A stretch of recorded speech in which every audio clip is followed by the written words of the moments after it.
میں پہلے بھی حاضر ہو چکا ہوں اور ابھی یہاں ہر چیز زیر تکمیل ہے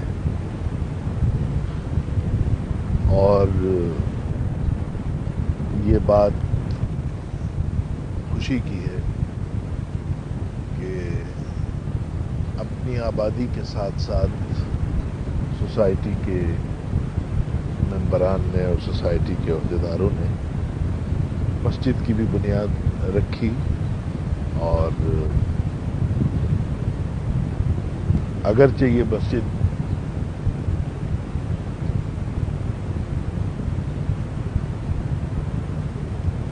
جو مسجدیں شہر میں نظر آتی ہیں اس کے مقابلے میں اس کو کوئی مسجد سمجھے گا نہیں،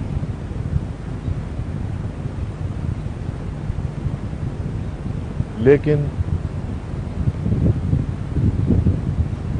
یہ بات اپنے ذہن میں رکھیے کہ مسجدوں کی ابتدا جب بھی ہوئی ہے وہ اسی طریقے سے ہوئی ہے اور مسجدوں میں سب سے بڑی مسجد بیت الحرام اور مکہ معظمہ کے بعد اگر سرکار دو عالم صلی اللہ علیہ وسلم نے جس مسجد کی بنا رکھی اور جس مسجد کی تعمیر فرمائی وہ مسجد نبوی صلی اللہ علیہ وسلم، مسجد قباء ہے یہ مسجد نبوی ہے، دونوں مسجدیں ان کا آغاز اور ان کی ابتدا اسی جھوپڑی سے، اسی چھپر سے، انہی چٹائیوں سے اس مسجد کا آغاز ہوا۔ لہذا مسجد ظاہری عمارت کا بھی نام ہے، لیکن مسجد کا اصل معنی اور مفہوم جو ہے بس جہاں پر اہتمام کر کے مسلمان اللہ کے آگے سر بسجود ہو اور سجدہ کرے اپنے رب کو، اللہ نے اس امت کے لیے یہ انعام رکھا کہ روح زمین کو مسجد بنا رہا ہے۔ لہذا یہ مسجد انہی حالات میں اور اسی طریقے پر اس کا آغاز ہوا ہے اور یقین ہے انشاءاللہ کہ آپ لوگوں کی کوشش سے، آپ کے خلوص سے یہ مسجد بھی عظیم الشان مسجد انشاءاللہ تعالی بن جائے گی اور ظاہری اعتبار سے بھی اور معنوی اعتبار سے بھی میری دعا ہے کہ اللہ تعالیٰ اس مسجد کو مسجد نبوی صلی اللہ علیہ وسلم کی مانند اور اس کے مشابہ بنا دے اور یہاں سے بھی وہ تمام کام خیر کے اور تمام کام دین کے اسی طریقے پہ سر انجام پائیں جس طرح اللہ نے یہ شرف بہت سی مسجدوں کو عطا فرمایا ہے۔ بس ان کلمات کے بعد یہ آج میں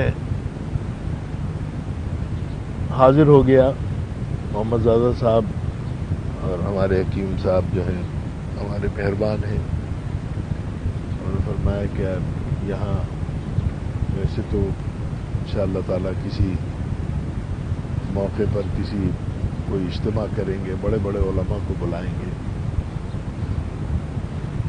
تو میں نے کہا کہ ہاں مسجد بھی ابھی آپ کی نامکمل ہے تو کسی نامکمل سے ہی اس کا آغاز کریں، تو میں بھی نامکمل ہوں، تو مسجد کی تکمیل جب ہوگی تو مکمل لوگوں کو بعد میں بلائیں گے۔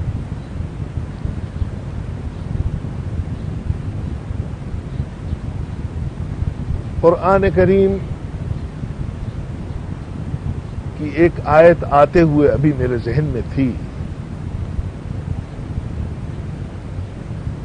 اور آنے میں تاخیر بھی اسی لیے ہوئی کہ ہمارے یہاں کچھ ادھر بارش کے چھینٹے پڑ رہے تھے، تو میں نے یہ سمجھا کہ آج کل بارش جو ہے، بارش کا موسم ہے، ہر جگہ بارش ہے تو وہاں بھی ہو رہی ہوگی،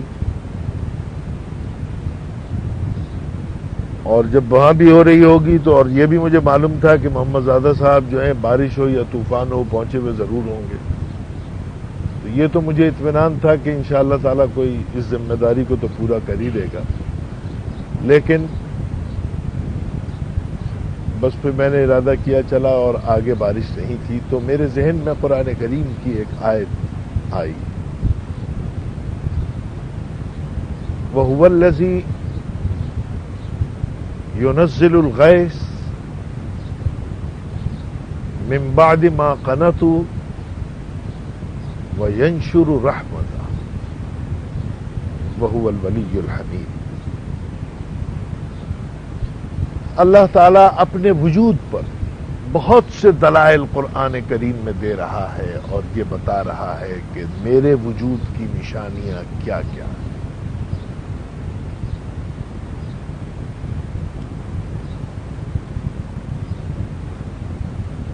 انہی نشانیوں اور علامتوں میں سے ایک نشانی اور ایک علامت یہ بتائی کہ عین اس وقت کے جب انسان مایوس ہو جاتا ہے اور گرمی سے پریشان ہو جاتا ہے،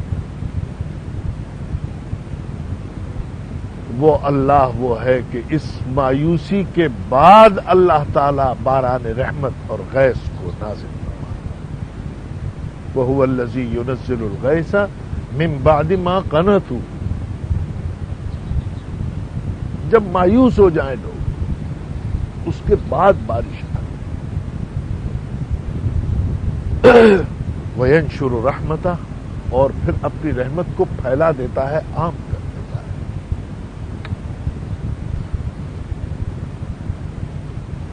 یہ بات میرے ذہن میں اس لیے آئی کہ یہ بارش کا موسم ہے، اور آج میرا جتنی بھی میری تقریر یا وعظ ہے یہ صرف بارش کے اوپر.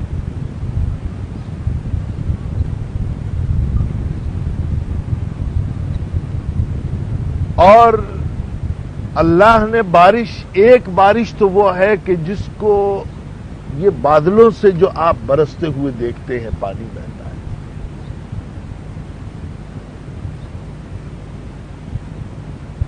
لیکن حقیقت میں ایک بارش وہ ہے کہ جو ہم اور آپ جس کو برستا ہوا دیکھتے نہیں ہیں، لیکن وہ بارش اگر ایک لمحے کے لیے بھی رک جائے تو انسان کا جینا حرام ہو جائے، انسان کا جینا ممکن نہیں.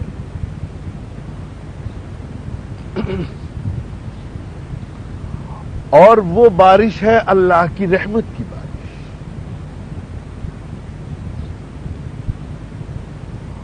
اور اس کی رحمت کیا ہے؟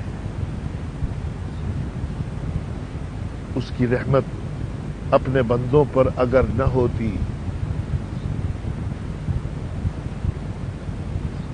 کبھی غور نہیں کرتے ہم کہ اللہ کی نعمتیں کیا ہیں. وَإِن تَعُدُّوا نِعْمَةَ اللَّهِ لَا تُحْصُوهَا، اگر تم انگلیوں پر شمار کرو کہ اللہ کی کون کون سی نعمتیں ہیں تو گنتی ختم ہو جائے گی. اللہ کی نعمتیں ختم نہیں، شمار ختم ہو جائے گا.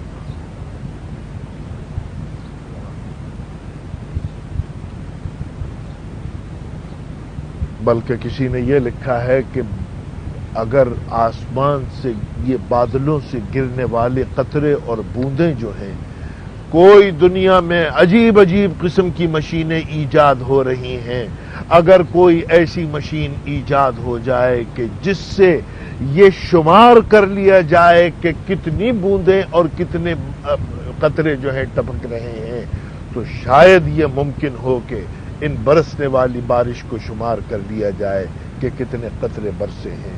لیکن اگر اللہ کی نعمتوں کا شمار اگر کرنا چاہو تو بارش کے قطروں کا شمار ممکن ہے، اللہ کی رحمتوں کا شمار اس کا شمار نہیں کر سکتے.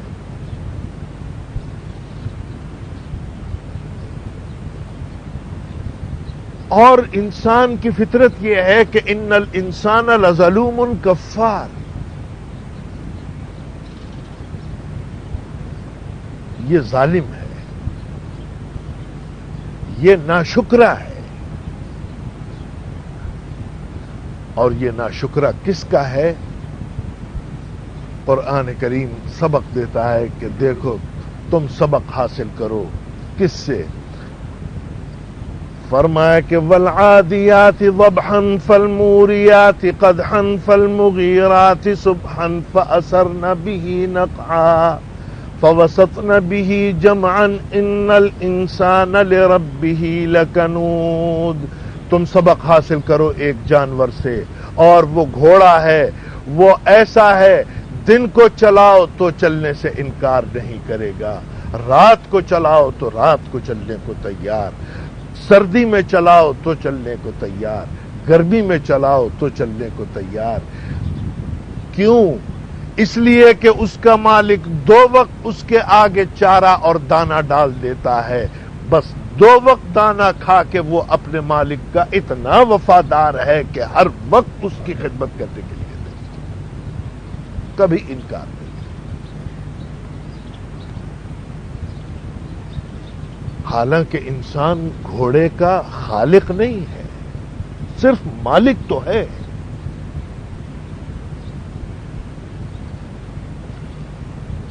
اور یہ بھی میں نے اس لیے کہہ دیا کہ کسی اور موقع پر پھر میں عرض کروں گا، اصل میں تو مالک بھی نہیں ہے۔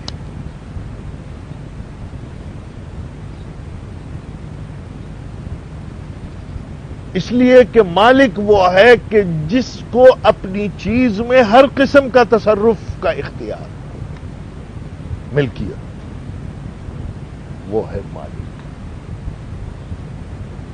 آپ کہتے ہیں کہ میری اولاد، اس کا مطلب یہ کہ آپ کی اولاد ہے تو آپ اس کے مالک ہیں۔ اچھا مالک ہے اگر تو اپنے بیٹے کے گردن پہ چھری پھیر کے دکھاؤ۔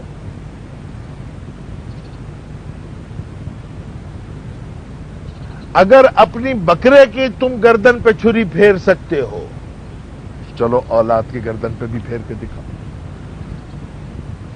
شرعاً، قانوناً، اخلاقاً کسی طرح بھی اپنی اولاد کو ذبح کرنا جائز ہے۔ معلوم یہ ہوا کہ آپ کی ملک نہیں ہے۔ اگر آپ کہیں کہ میری بیوی، تو میری بیوی کا مطلب یہ ہے ملکیت اس کو کہتے ہیں کہ جس میں ہر قسم کا تصرف ہو۔ کیا کسی کے لیے یہ جائز ہے کہ وہ اپنی بیوی کو فروخت کر دے؟ بس معلوم یہ ہوا کہ اگر ہمیں اپنی اولاد میں یہ تصرف کا حق نہیں ہے، اگر اپنی بیوی میں یہ تصرف کا حق نہیں ہے، تو پھر جو ملکیت ہے ہماری وہ ملکیت نہیں ہے۔ یہ دراصل ہم مالک نہیں ہیں، ہم اس کے امین ہیں، وہ امانت ہے۔ اور امین کے پاس جو چیز ہے وہ اس کو بیچ نہیں سکتا جب تک کہ مالک اس کو اجازت نہ دے کہ بھئی آپ اس کو جب اتنی مدت گزر جائے تو آپ بیچ۔ یہ تمام چیزیں اللہ کی جو نعمتیں ہیں ہمارے پاس، یہ اصل میں جن کو ہم کہتے ہیں کہ یہ ہماری ملکیت نہیں ہے، یہ ہمارے پاس امانت ہے۔ وہ گھوڑا جو ہے، انسان اس کا مالک نہیں ہے، اس کا امین ہے، لیکن اس کے باوجود دو وقت اس کو دانہ ڈالتا ہے۔ اور قرآن کریم کہتا ہے کہ اے انسان، گھوڑے سے سبق حاصل کرو کہ جو اپنے امین کے لیے دیکھو کتنا وفادار ہے، کہ ہر وقت اس کی خدمت کے لیے اور اس کے حکم کی تعمیل کے لیے وہ تیار ہے۔ اور تم دیکھو کہ تم اپنے رب کے لیے ان الانسان لربہ لکفور، تم دیکھو کہ انسان کتنا اپنے رب کے لیے ناشکرا ہے، کہ جو اس کا خالق بھی ہے، جو اس کا مالک بھی ہے۔ لیکن تم یہ دیکھو جتنا گھوڑا اپنی مالک کی اطاعت کرتا ہے، تم دیکھو کہ کیا تم بھی اپنے مالک کی اتنی اطاعت کرتے ہو؟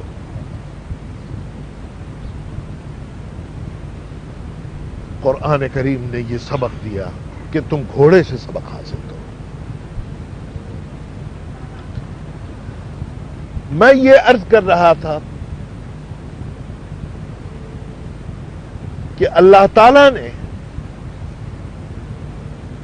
انسان کو جو نعمتیں عطا فرمائی ہیں ان کا شمار ممکن نہیں، انسان ناشکر ہے، لیکن ہاں انسان کو ان نعمتوں کی قدر کب ہوتی ہے کہ جب وہ نعمت اس سے چھن جائے۔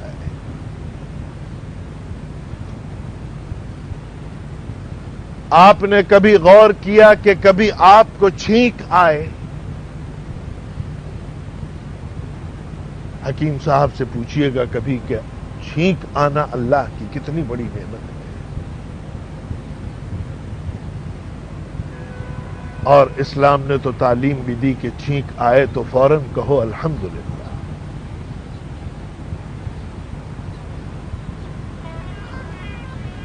اور یہ لکھا ہے کہ جس وقت انسان کو چھینک آتی ہے تو یہ جو تعلیم دی گئی الحمدللہ کی کہ اللہ کا شکر ادا کرو، تو ایسی کون سی بڑی نعمت ہے چھینک کا آنا کہ جس کے اوپر انسان کو یہ تعلیم دی گئی ہے؟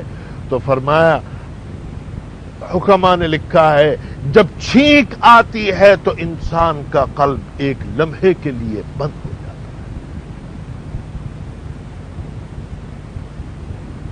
اور یہ اللہ کی قدرت ہے کہ چھینک کے بعد اس لمحے جب قلب رکتا ہے تو اللہ تعالیٰ اس قلب کو پھر جاری کرتا ہے۔ اس پر تمہیں تعلیم دی گئی کہ الحمدللہ، گویا ایک مرتبہ تم موت تک پہنچ گئے ہو چھینک کے وقت، لیکن اللہ نے تمہیں دوبارہ زندگی عطا کی۔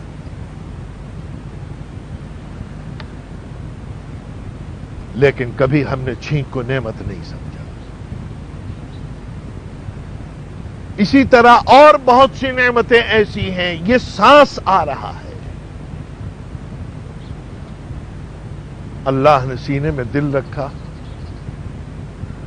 آپ تو تھک جاتے ہیں تو جا کے چارپائی پہ سو جاتے ہیں،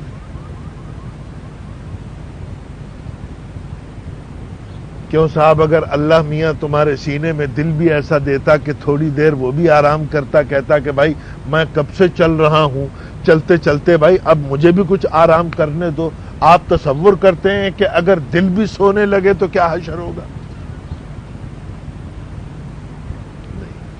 کتنی بڑی اللہ کی نعمت ہے کہ جس نے پورے اس جسمانی نظام کو جس دھڑکن نے قائم رکھا ہوا ہے، اللہ تعالیٰ زندگی سے لے کے اور مرتے دم تک اس کی دھڑکن کو روکتے نہیں ہیں اور اس قلب کی حرکت کو روکتے نہیں، وہ اس کے حکم سے جاری ہے۔ یہ خود ایک بہت بڑی نعمت ہے۔ میرے عرض کرنے کا مقصد جو ہے وہ یہ ہے، ایک نعمت اللہ کی وہ ہے کہ جو ہمیں اور آپ کو محسوس ہو، روٹی محسوس ہوتی ہے، پانی محسوس ہوتا ہے، ہوا بھی کسی حد تک نظر نہیں آتی لیکن محسوس ہوتی ہے۔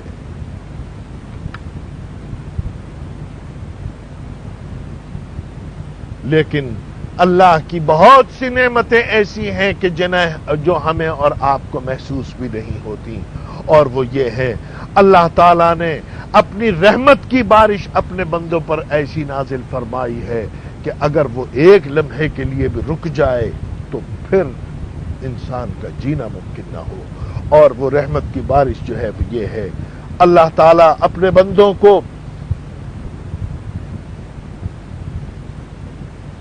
اپنی رحمت میں اس طرح سمیٹ لیتے ہیں،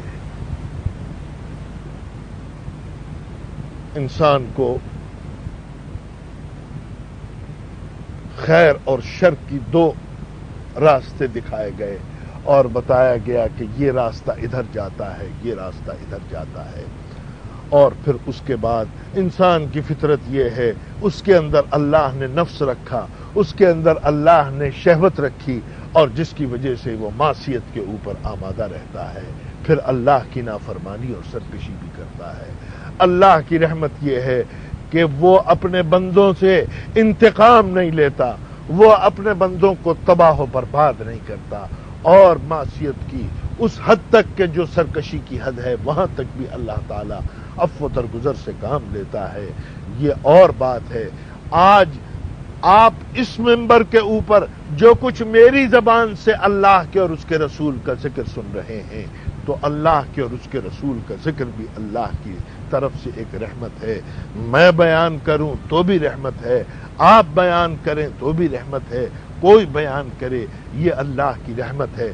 اور اب اس رحمت کا اور اس بارش کا اثر کون قبول کرتا ہے کون نہیں کرتا یہ پھر اپنی اپنی صلاحیت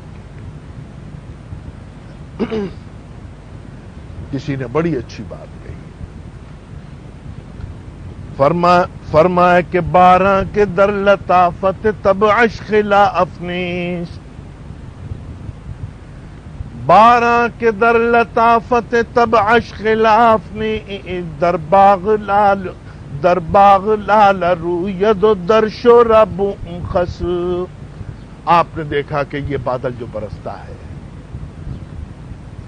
یہ اللہ کی رحمت ہے. کیا اللہ کی رحمت یہ دیکھ کے برستی ہے کہ یہاں پر کون آباد ہے؟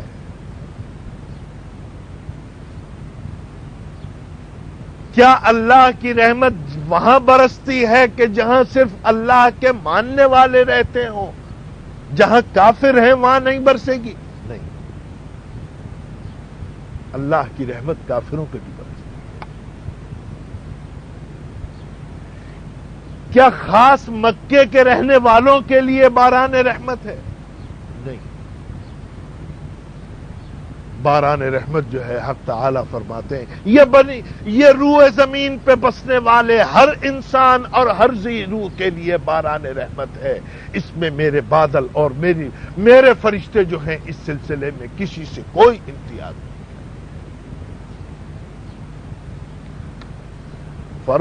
فرمائے کہ 12 کے در لطافت تب عشق لا افنیس, اس کی طبیعت میں کوئی اختلاف نہیں ہے. 12 کے در لطافت تب عشق لا افنیس, در باغ لال روید و در شرب خس. لیکن ہاں یہ برستی تو ساری دنیا کے اوپر ہے, لیکن یہ دیکھو کہ اس کے برسنے سے زمین کہاں کہاں کی اثر قبول کرتی ہے, اور وہ کون سی بنجر زمین ہے کہ باران رحمت کا بھی اثر قبول کرتی ہے.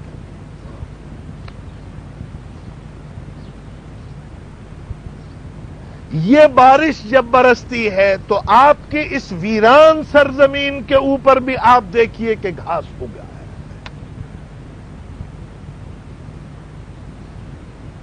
لیکن ایک زمین ایسی ہے, اور میں نے وہ زمین دیکھی ہے. میں گیا, حکیم صاحب 2 سال پہلے عراق گیا, تو آج کل پابندی ہے ان کے اوپر, ہوائی جہاز کے راستے بند ہیں, تو عمان سے اردن سے کوئی تقریباً 1400 کلومیٹر جو ہے وہ بائی روڈ جانا پڑتا ہے. اور پھر میں بغداد پہنچا. تو میں جب بغداد جا رہا تھا تو وہ وقت رات کا تھا, تو مجھے کچھ نظر نہیں آیا. لیکن جب میری بغداد سے واپسی ہوئی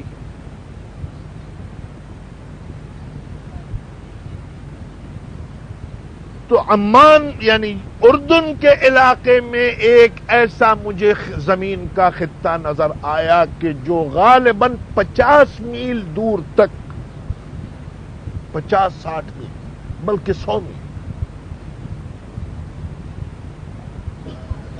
کہ تا حد نگاہ, تا حد نگاہ مجھے زمین اتنی سیاہ نظر آئی کہ جو استار کر گئے. میری حیرت کی کوئی انتہا نہ رہی. کوئی درخت نہیں, کوئی گھاس نہیں, میں نے کہا کہ بھئی یہ کیسا علاقہ ہے، یہاں پر ٹھہریں ذرا. میں اترا تو میں نے یہ دیکھا کہ وہ زمین بھی نہیں ہے اور اس کے اوپر وہ جو سیاہ نظر آ رہا ہے وہ پتھر ہے. اور پتھر بھی یہ پتھر نہیں جو آپ پہاڑوں سے توڑتے ہیں، یہ پتھر جو چکنا پتھر ہوتا ہے، گول گول، اور اس سائز سے لے کے، ٹھیک ہے یہ نیچے نہیں، اور اس سائز سے لے کے، بڑے سائز سے لے کے اور چھوٹے چھوٹے سائز کے وہ پتھر، اور ان کا رنگ سیاہ.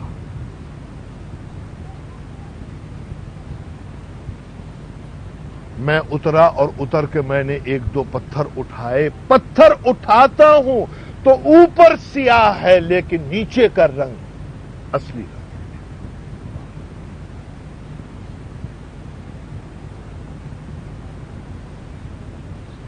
اور دور تک یہ پتھر، سینکڑوں میل تک گویا یہ حد نگاہ تک یہ پتھر، بڑے سے لے کے جو.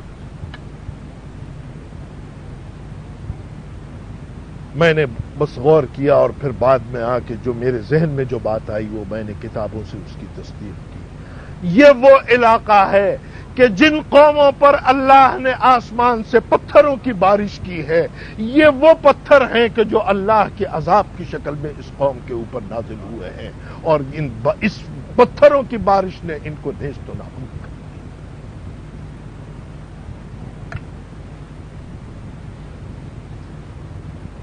اتنی ویرانی، اتنی اداسی، اتنی دہشت اور اتنا خوف وہاں سے گزرتے ہوئے محسوس ہوا کہ بے اختیار زبان سے گویا استغفار نکلتا تھا، اور یہ اللہ کی پناہ وہاں پر زبان پہ آتی تھی کہ اے اللہ اس زمین سے. تو میں عرض کروں آپ سے کہ یہ زمین کے اندر اب خصوصیت ہے، اور یہ اس کے اندر ہے کہ کہیں پر اگر وہ برستی ہے تو وہاں پر باغ اور وہاں پر پھول کھلتے ہیں اور وہاں پر چمن کھلتا ہے. لیکن کوئی ایسا بدنصیب خطہ بھی ہوتا ہے کہ وہاں پر کتنا ہی بادل برس جائے اور کتنی باران رحمت برس جائے، آئے گی گزر جائے گی، اس کے اوپر کوئی نہیں.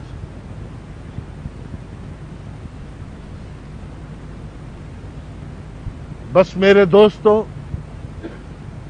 یہ بات اپنے ذہن میں رکھو، بارش نظر آنے والی بارش ہو یا اللہ کی رحمت کی وہ بارش ہو کہ جو نظر نہیں آتی، بس ایسا نہ ہو کہ ہم اور آپ اس پتھر کی طرح ہوں کہ جس کے اوپر بارشوں کی بارشیں گزر جائیں اور اس کے اوپر کوئی اثر نہ ہو. ہمیں ایسی زمین بننی چاہیے، ہمیں ایسا انسان بننا چاہیے کہ جب رحمت کا نزول ہمارے اوپر ہو تو ہمارے اندر باغ اور چمن کھلیں، ہمارے اندر پھول اور گل و گلزار کھلیں. لیکن اگر ان پتھروں کی طرح ہم بنجر رہے، اگر ان پتھروں کی طرح سیاہ بخت رہے، تو پھر یہ سمجھیے یہ باران رحمت ہو یا اللہ کا وہ باران رحمت ہو جو نظر نہیں آتا، وہ ہمارے لیے پھر ہماری بدنصیبی ہے.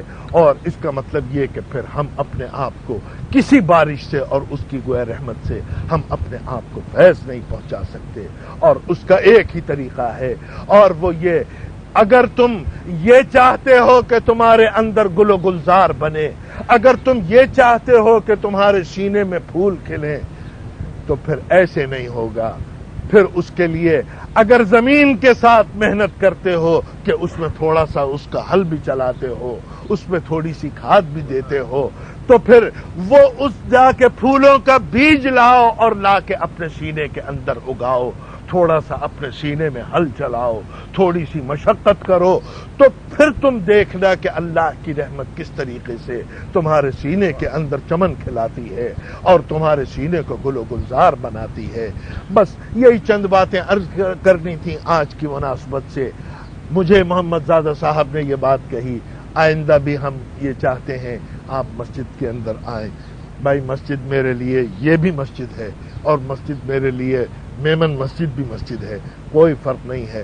یہاں آ کے مجھے زیادہ خوشی اس لیے ہوگی کہ یہاں پر آپ جیسے لوگ اور غریب طبقے کے لوگ ہیں، اور جہاں غریب طبقے کے لوگ زیادہ ہوں وہاں پر یقین ہے کہ وہاں پر اللہ کا دین بھی لوگوں کے سینوں میں خلوص کے ساتھ زیادہ ہوتا ہے. میرے لیے سعادت کی اور خوشی کی بات ہوگی، اور جب کبھی بھی مجھے موقع ملے گا اور جب کبھی بھی فرصت ملے گی انشاءاللہ تعالی میں کبھی کبھار وقتاً فوقتاً حاضر ہوتا رہوں گا. دین کی کچھ باتیں ہیں یہاں پر، مجھے معلوم ہے ہر زبان بولنے والا اور ہر زبان کو سمجھنے والا آدمی یہاں پر آئے گا اور ہے موجود. اور قرآن کی میں نے جو آیت تلاوت کی اس میں ایک نشانی تو یہ اللہ نے بتائی کہ اللہ تعالیٰ بارش برسانے والا ہے، اور آگے قرآن کریم اپنی اور نشانیاں بتاتا ہے. وَمِنْ آیَاتِهِ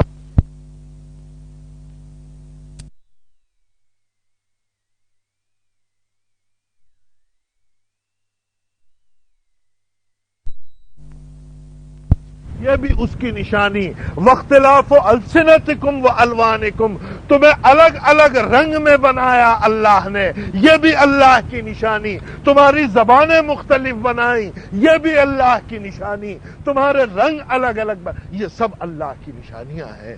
اگر سب کے ایک ہی رنگ ہوتے تو پھر اللہ کی اس نشانی کو کوئی کیسے سمجھتا؟ اللہ کالا بنانے پر بھی قادر، اللہ گورا بنانے پر بھی قادر، اللہ تمہارا رنگ بنانے پر بھی قادر، اللہ تمہاری زبان بھی بنانے والا، اللہ عربی بنانے والا بھی ہے، اللہ فارسی بنانے والا بھی ہے. دنیا کی کل زبانیں اللہ کی زبان ہے، اور یہ تو انسانوں کی زبان ہے. جانوروں کو زبان دینے والا بھی اللہ ہے. ٹر ٹر کر کے مینڈک کیا کہہ رہا ہے تم سمجھو نہ سمجھو، اللہ اس کی زبان کو سمجھتا ہے. کوکو کہہ کے کوئل کیا کہتی ہے تم سمجھو نہ سمجھو، اللہ اس کی زبان جانتا ہے. تو جس اللہ نے جانوروں کو پیدا کیا، رینگنے والے کیڑے کو پیدا کیا، تیرنے والے جانوروں کو پیدا کیا، ان کی زبان بھی اللہ نے ان کو دی، اور وہ ان کی زبان کو سمجھنے والا بھی ہے. جب اللہ کی مخلوق، جب اللہ کے جاندار، جب اللہ کی زبانیں، جب اللہ کے رنگ، جب سارے رنگ اللہ کے، جب ساری زبانیں اللہ کی، جب سب چیزیں اللہ کی، تو پھر میرے اور تیرے کا جھگڑا ہی ختم ہو جاتا ہے. بس میرا وہ جو اللہ کا، اور میرا وہ نہیں جو اللہ کا نہیں. بس یہ معیار اور یہ ہمارے نزدیک اصل میں ہونا چاہیے. اور وہ کسی کا بہت اچھا شعر ہے، اور میں اپنی تقریر کو ختم کرتا ہوں. جو عدو باغ ہو برباد ہو.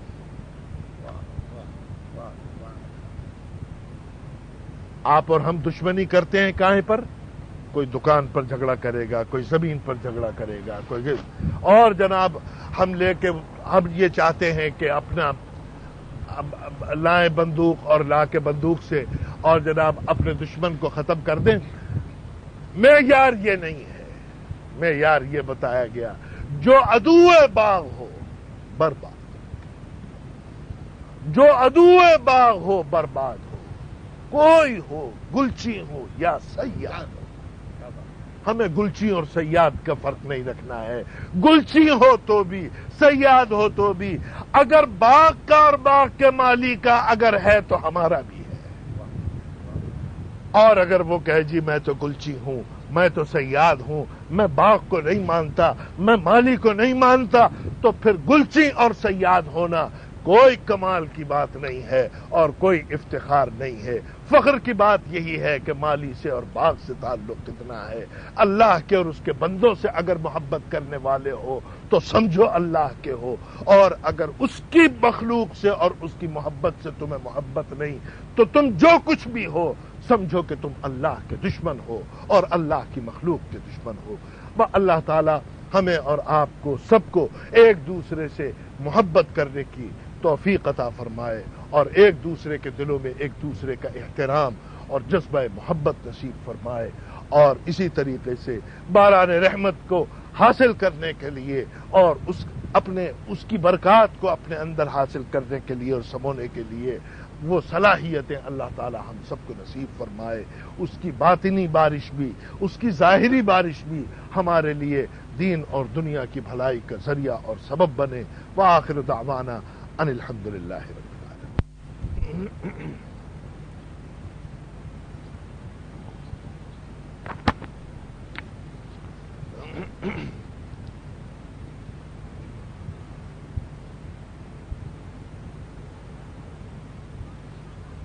الحمد لله الحمد لله العظيم التواب السميع البصير الوهاب غافر الذنب وقابل التوب شديد العقاب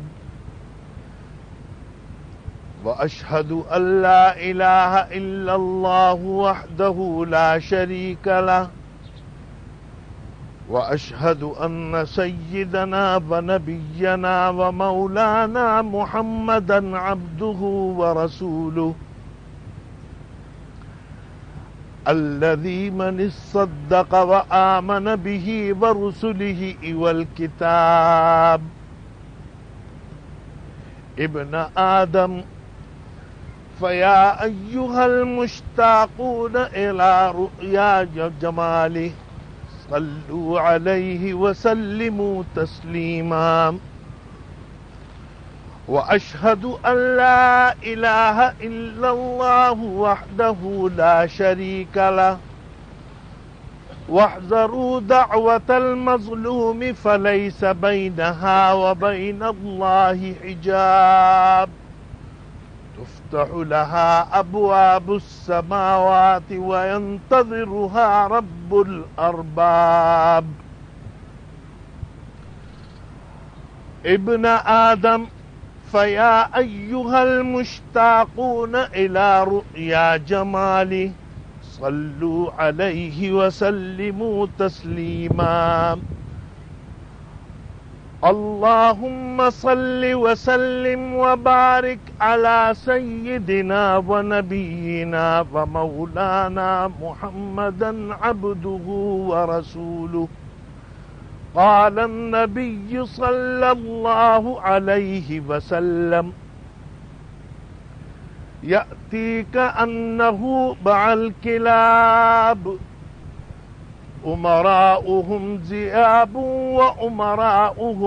وأمراؤهم ذئاب وأعوانهم كالثعالب شابهم شاطر وشيخهم لا يأمرهم بالمعروف ولا ينهاهم عن المنكر فعند ذلك دعاؤهم لا يستجاب. فوالله هذا الزمان الذي يظهر فيه الرياء والزنا والغيبة والحقد والحسد وأكل الحرام واللواطة وشرب الشراب. صوفيهم يتصنع بعمارة الظاهر والباطن خراب ويتبرع عن القليل وهو للكثير نهاب ويحب أن يقال فلان صادق وهو عند الله كذاب.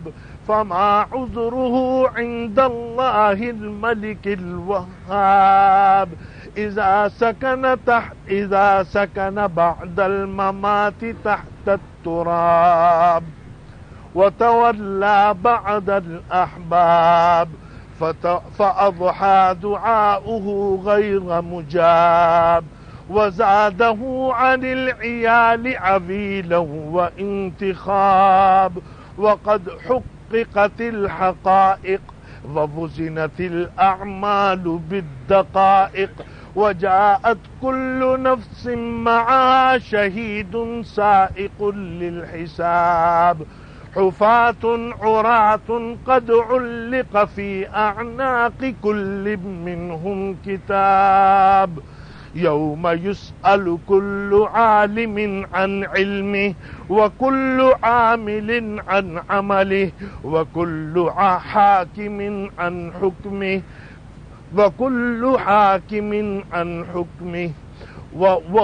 وهو هذه اليوم لا اليوم لا تجزى كل نفس بما كسبت لا ظلم اليوم إن الله سريع الحساب.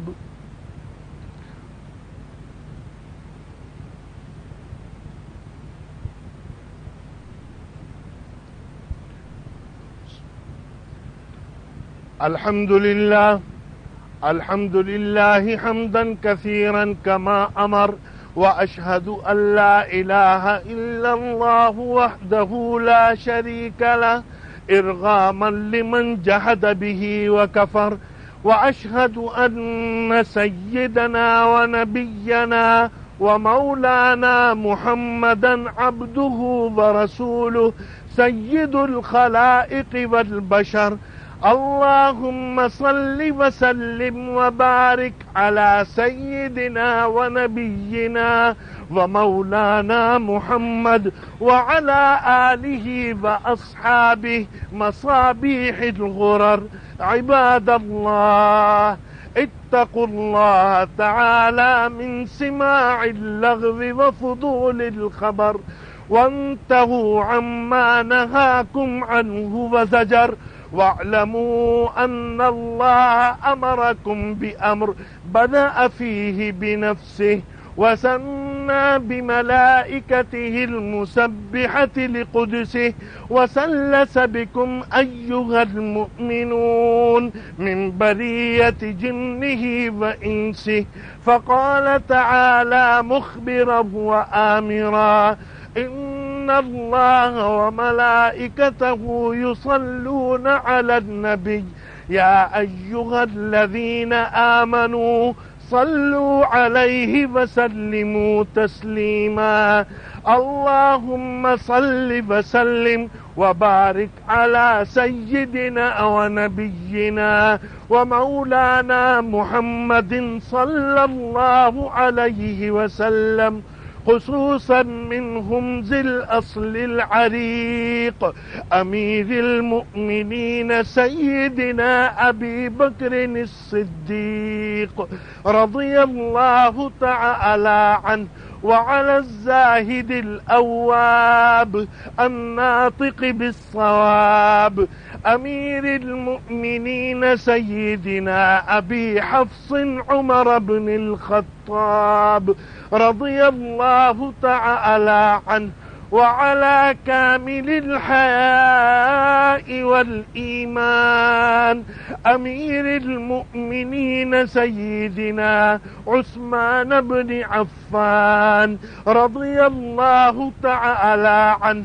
وعلى أسد الله الغالب أمير المؤمنين سيدنا علي بن أبي طالب كرم الله تعالى وجهه، وعلى ولديه السيدين أبي محمد الحسن وأبي عبد الله الحسين رضي الله تعالى عنهما، وعلى أمهما سيدة النساء فاطمة الزهراء رضي الله تعالى عنها، وعلى عميه المعظمين عند الله والناس المطهرين من الدنس والأرجاس أبي عمارة الحمزة وأبي الفضل العباس رضي الله تعالى عنهما، وعلى تمام العشرة المبشرة صلاة وسلاما دائمين متلازمين إلى يوم الدين، رضوان الله تعالى عليهم أجمعين. اللهم أعز الإسلام والمسلمين. اللهم أعز الإسلام والمسلمين. اللهم أعز الإسلام والمسلمين، واخذل الكفرة والمبتدعة والمنافقين والرافضين والمشركين.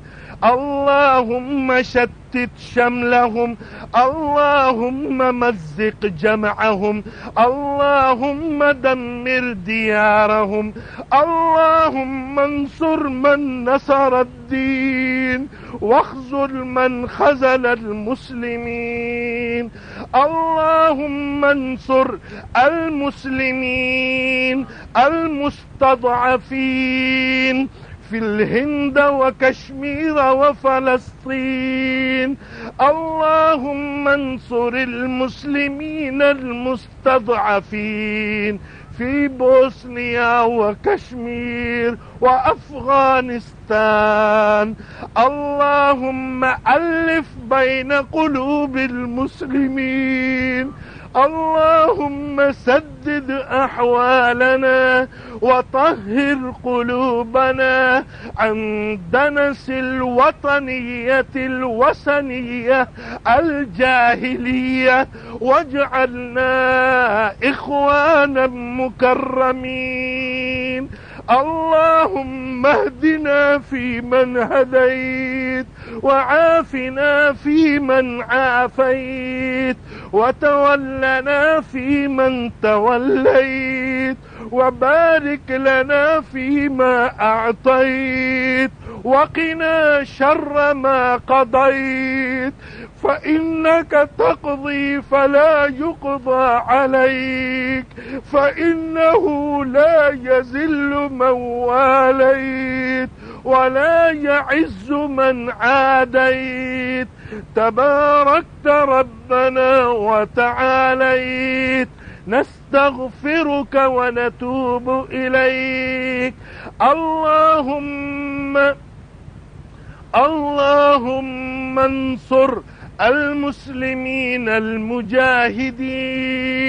ربنا آتنا في الدنيا حسنة وفي الآخرة حسنة، واغفر للمؤمنين والمؤمنات الأحياء منهم والأموات برحمتك يا أرحم الراحمين.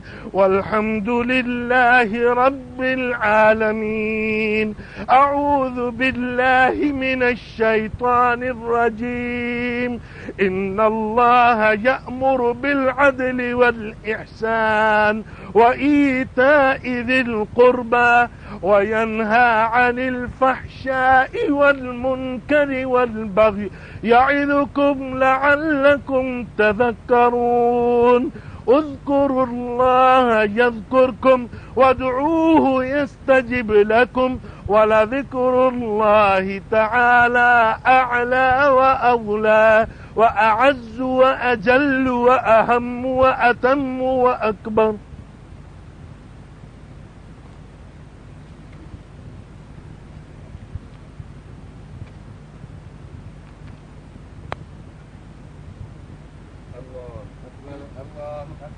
الله أكبر الله أكبر. أشهد أن لا إله إلا الله. أشهد أن لا إله إلا الله. أشهد أن محمدا رسول الله. أشهد أن محمدا رسول الله. حي على الصلاة حي على الصلاة حي على الفلاح حي على الفلاح. قد قامت الصلاة قد قامت الصلاة. الله أكبر الله أكبر. لا إله إلا الله. صفحے سیدھی کر لیجئے، صفوں میں خلا نہ ہو۔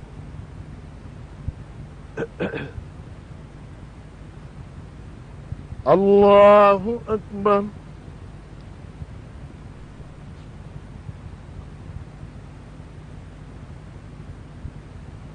الحمد لله رب العالمين الرحمن الرحيم مالك يوم الدين إياك نعبد وإياك نستعين اهدنا الصراط المستقيم صراط الذين أنعمت عليهم غير المغضوب عليهم ولا الضالين.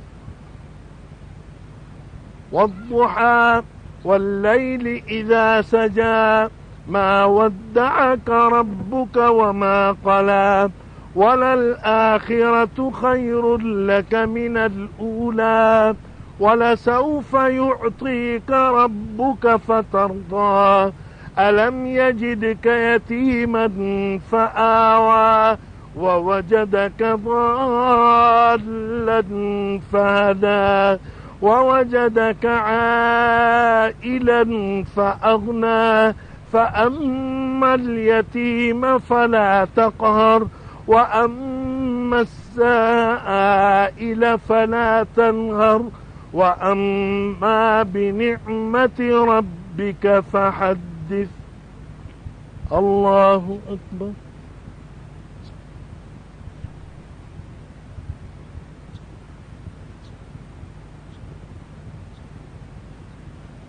سمع الله لمن حمده. الله أكبر.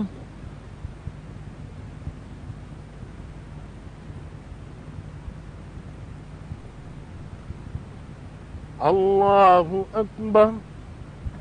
الله أكبر.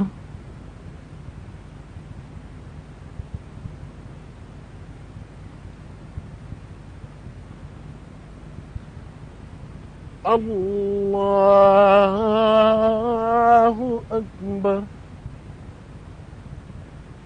الحمد لله رب العالمين الرحمن الرحيم مالك يوم الدين إياك نعبد وإياك نستعين اهدنا الصراط المستقيم صراط الذين أنعمت عليهم غير المغضوب عليهم ولا الضالين.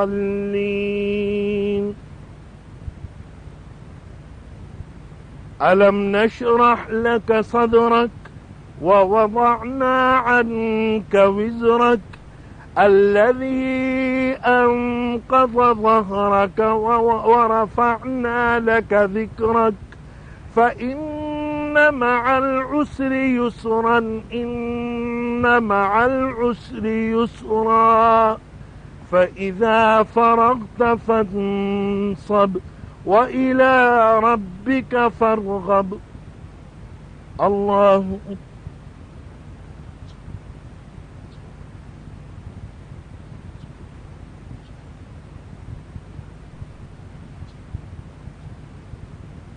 سمع الله لمن حمده. الله أكبر.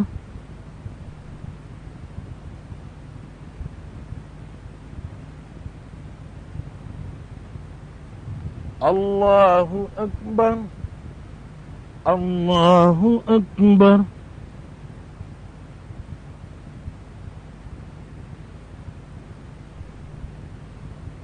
الله أكبر.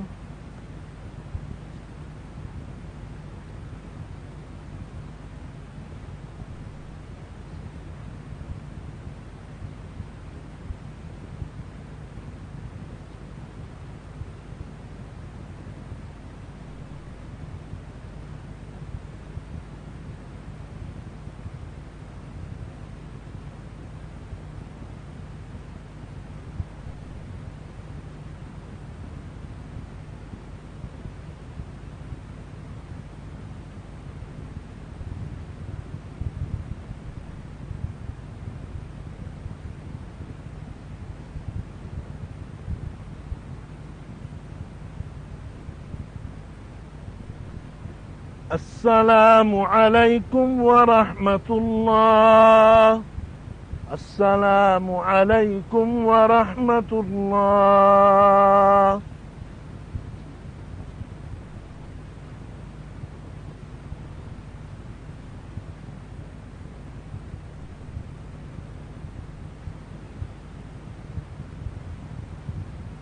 الحمد لله رب العالمين والعاقبة للمتقين والصلاة والسلام على سيد الأنبياء. ربنا آتنا في الدنيا حسنة وفي الآخرة حسنة وقنا عذاب النار. ربنا ظلمنا أنفسنا وإن لم تغفر لنا وترحمنا لنكونن من الخاسرين. رب اغفر وارحم وأنت خير الراحمين. دعا فرمائیے اللہ تعالیٰ عالم اسلام کو شوکت اور غلبہ عطا فرما. اے اللہ مسلمانوں کو دین پر عمل کرنے کی توفیق عطا فرما. اے اللہ پاکستان کو استحکام اور مقاعد امام عطا فرما. یہاں کے رہنے والوں میں باہم اخوت اور محبت پیدا فرما. اے اللہ ہماری تمام عبادتوں کو قبول فرما. اے اللہ آتش جہنم کو ہم پر حرام فرما. اے اللہ آخرت میں حضور اکرم صلی اللہ علیہ وسلم کی شفاعت نصیب فرما. اے اللہ اسلام پر زندہ رکھ اور ایمان پر خاتمہ فرما. اللہ تعالی ہمارے تمام گناہوں کو معاف فرما. اے اللہ ہم سب کو دیندار بنا. اے اللہ تمام ہماری جائز مرادوں کو پورا فرما. اے اللہ جو بے روزگار ہیں ان کو جائز روزگار عطا فرما. جو پریشان حال ہیں ان کی پریشانیوں کو دور فرما. جو مقروض ہیں اللہ تعالیٰ انہیں قرض سے نجات عطا فرما. جو بیمار ہیں اللہ تعالیٰ ان کو شفا اور تندرستی عطا فرما. دعا فرمائیے کہ اللہ تعالیٰ اس مسجد کی تکمیل جلد سے جلد پیدا کرنے کے اسباب پیدا فرما. وصلی اللہ تعالی علی خیر خلقہ سیدنا و مولانا محمد وعلی آلہ واصحابہ اجمعین برحمتک یا ارحم